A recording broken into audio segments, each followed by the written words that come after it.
No, you can't spell Brooklyn without.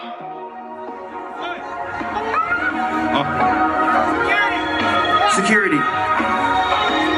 I talk my shit. Whoa. Security. New money, new whip, got me cruising in the Benzo. AMG, that coupe thing, the body look like Lizzo. Stripes on the outside, remind me of a shell toe. Chipotle, my interior, seats look like Pinto. Gotta keep this shit a beam. Started off with smithereens, they know the price went up. Now they blow me in the smithereens. Apple on the paint, peanut butter, I'm the smoothie king. Convertible to drop when they hear me pull up to the scene. Top down when I'm chilling in Miami, folk. I'm just trying to turn my grandma to some Grammys, folk. Niggas use that word too loosely, please don't call me broke. I am Brooklyn Boon. This is the story of my life. Turn the page. I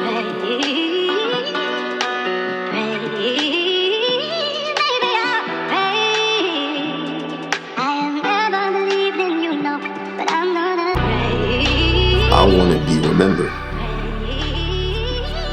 That's it. I want to be remembered. Bow your head. Too many skeletons inside your closet look like Skeletor. It ain't adding up on what y'all say or do like metaphors. Always kept it solid. Tell me what I need that medal for. JG Wentworth with that money. Only thing I settle for. I want to be remembered. That's it. I want to be remembered. I want to be the one that's remembered for. He saw, he came, he conquered. You know, when did he conquer? Well, listen to the story of my life, and you'll know. I think that the hardest part about me growing up was not really knowing my parents or myself, for that matter. All I knew, or all I know, is my mom, Carolyn, you know, my guardian, and the stories that I've been told. Like, I really don't ask, but just imagine, you know, living in a household, or just living in a household with someone that says, you know, that's why your mother died, and you're like, damn, you know, and you kind of realize, like, she's not my mother, and you know, you kind of get to the point where it's like, it's kind of fucked up, so it kind of leaves you out in the open, where it's like, damn, that shit is I'm living in a household where someone has their biological mother, and me, I don't have either one of my parents, so where do I go from here? Who do I, you know, but nonetheless, I don't look at her any different. I just know that, you know, she's my only mom from what I can remember. Well, I raised him by myself, and, you know, I did the best as I could. You know, taught him right from wrong. He was a good kid. I wasn't a parent that was always at the school, him fighting. I never had that problem. But nothing major, you know, where he ever got suspended. You know, up until his 12th grade, remember? Yeah. Up until his graduation time. North Miami. Yep, Yeah. He got into a fight. Yeah. And got suspended. She knew about. Yeah, he got suspended. And I'm like, wow, you came this far. He never got in trouble, never got suspended. Made me proud already, because he's done, you know, a lot of things that I asked him to do. You know, like he went to the Army. Yeah. Yeah, so he a veteran. Yeah. Cool. He got some college credits. He been to college. Yeah. Diploma and all that. Yeah, he got his high school diploma. Yeah. You know, it's fine. Well, the high school diploma's for everything, before everything. Yeah. I was a stepping stone though, because not too many people complete high school. Yeah. Especially yeah, where you from. got your high school diploma. I made sure that both of my boys got their high school diploma. So, 7th grade, I was at the school making sure he had all his credits. Right? I was going there every day, making sure he get out of there on time. In addition to that, because remember, we moved from New York down here, my 11th grade, Our first place, we lived in on 14th Street. That was me and him. We came out the shelter. We had our place. We stayed there for a couple of years. Mm-hmm. Then we moved again on Crystal. We stayed there for a year. Then we moved on Pickens Avenue, across the street from my mom. Stayed there for a year. Then I went to McDonald Street. I think we stayed there like 4 or 5 years. Yeah. Then from there, we went to Green Avenue. Stayed there about same time, 4 or 5 years. And then we came here in 2007. So all Brooklyn, all the way up until 2007, before we moved to Miami. It was just difficult because when you don't know the area that you're moving in, and you don't know the schools that you're putting your kids in, and just that's difficult. And just dealing with, because people is different. Like, people is different, especially when you're moving from another state to another state. It's totally different. So that it was hard for us. No family, no friends out here. Yeah, no family, no friends, and they used to go into people's house to spend the night. Yeah, because now you see the people that you grew up with and raised with. Now you see the difference. In my adult years, when I moved from here to there, like New York to Miami, Miami to Atlanta, it's like if I'm not in the same city and state as people, I mean, I stay to myself. But it's like nowadays, I kind of open up, branch out because I want togetherness. It was a good move though. I'm glad to say that I got the experience growing up in Miami, because every New Yorker's dream is to move out of New York. Like, I don't care who you are, what part of New York you from. Everybody want to get out. I mean, see something different in Miami. Who want to say Miami? At first, I ain't gonna lie, I ain't want to come down. I know they didn't want to come. They didn't. Neither one of them. I was trying my best, trying to find out all the type of excuses. Oh, I can stay with her. I can stay with her. I can stay with Auntie Niecy. I can stay with Auntie Barbara, whoever. But it turned out pretty good. Once I got my own privacy in the room, I'll be in the room. And when I'm in the room, I'm working on whatever I'm working on. His music it sounds like he should be on the radio. Because when I hear it, I'm like, yeah. First time though, when I first was doing music, she was like, "Oh, all you talk about is girls and sex and all that stuff." Yeah. Like, that's what I was familiar with. That's what I know. But the music now, I haven't really let you hear the new stuff. Not yet. Yeah, I heard a little bit. Yeah, but I'm still working on certain things, so Yeah. I don't really let too many people hear unless they already know what's going on. So to remind you, I go by Brooklyn Boon. So Brooklyn is like the heartache, the struggle, the pain, the things that we went through growing up. And Boon is like the man, the artist that I'm becoming and that I'm working towards. I mean, based off of everything that we've gone through. So I don't got to keep going through it. So you don't got to keep going through it. And eventually when I do have family of my own, they ain't got to go through it. All right. We didn't have everything. And like you said, I was satisfied with everything that we did have. And that kind of stuck with me, being able to be content and still have joy and be happy, in a sense, and always want more, but still like being able to say, okay, I got this, I'm good, so I can still, move on. The simple fact that she took me and she didn't have to, I definitely appreciate you for that. We don't say it too much. I don't say it too much, at least.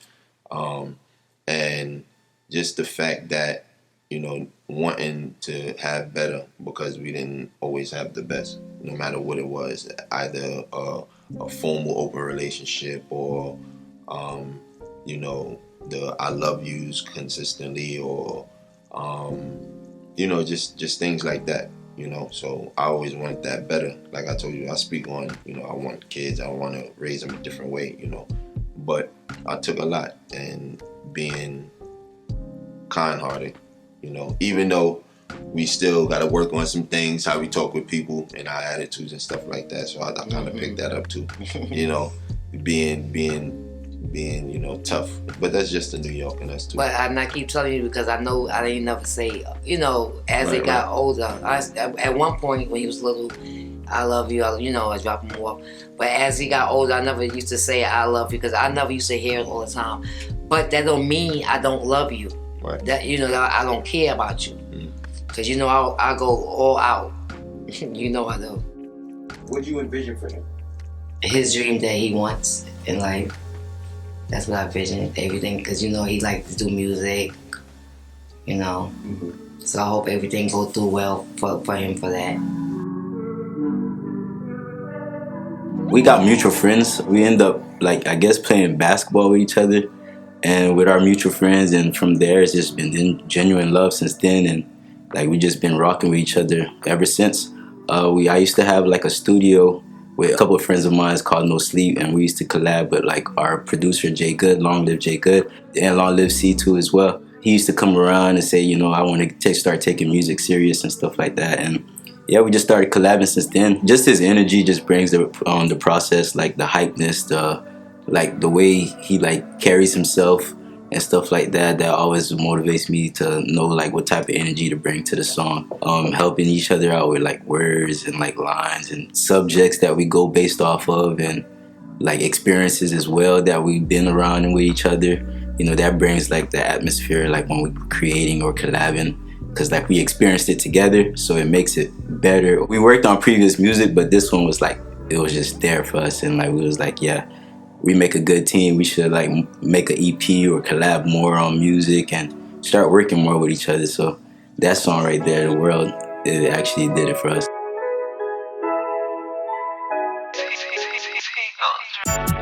If I had you there, I give you the world.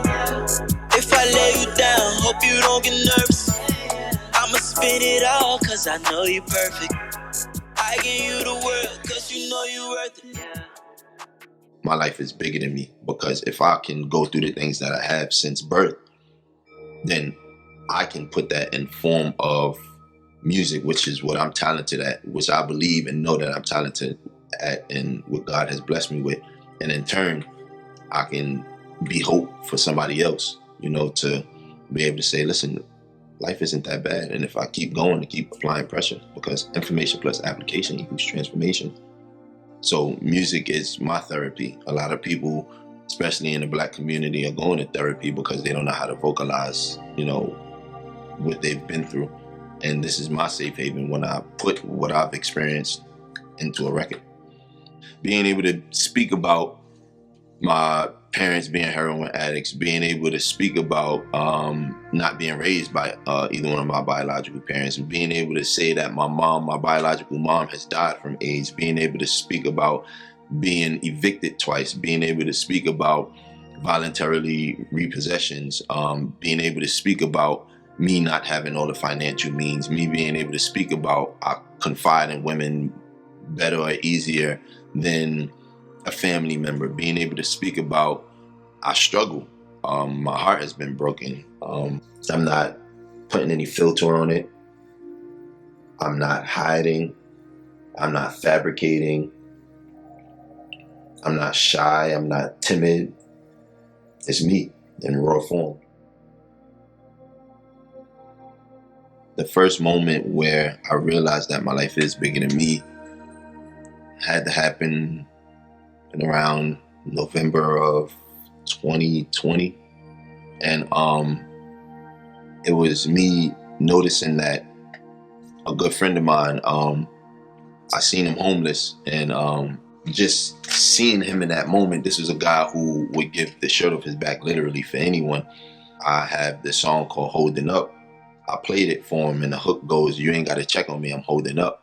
So I know that I haven't checked on him in years because I haven't seen him in years. And when I played that song for him in the backseat of my car, just hearing sniffles while the song is turned all the way up and then looking in my rearview mirror, I was like, oh shit, I've never had my music do that to anyone knowingly. And at that moment, I knew that my life was bigger than me. Like, I go through things, everyone goes through things, but when you witness it firsthand, it's a whole different feeling. We're right here for a reason. I believe in energy. We're right here talking right now in this moment, bro, for a reason, bro. I believe in it all, bro. You get what I'm saying? Nothing is by mistake or happen by luck. There ain't no luck, bro. This shit is all designed, bro. Energy, man. Whatever you believe in, man, energy don't lie, bro. If you positive, I'm positive, man. Just keep it right, bro. You know what I'm saying? Keep it going, man. For each one teach one. So you should be passing this information down. You know how I go.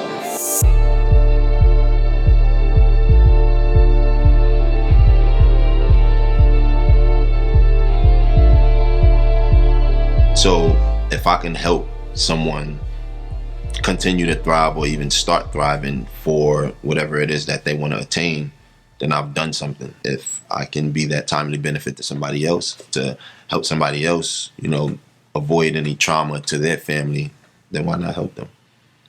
So the information that you receive, whether someone tells it to you or you come across it on your own, information plus application. So once you apply the information that you've taken, received, whether it's good or bad, you make that choice on your own, whatever good and bad, you know, means to you, it transforms you as a person. If you had to choose between happiness or joy, what's your choice and why? I haven't always been happy, but I've always been joyful. Which do you choose?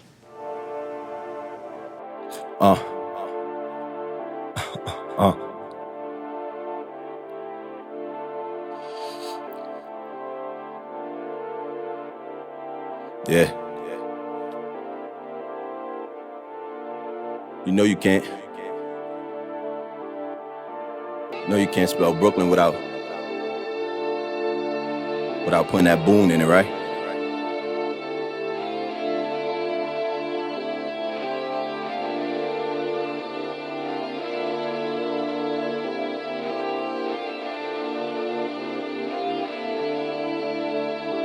Coming to America from Kingston in Jamaica. Was 7 years old the last time I met my maker. No wonder I love hookah, she was hooked onto the vapors. Was pregnant with my brother, now his eyes like Undertaker.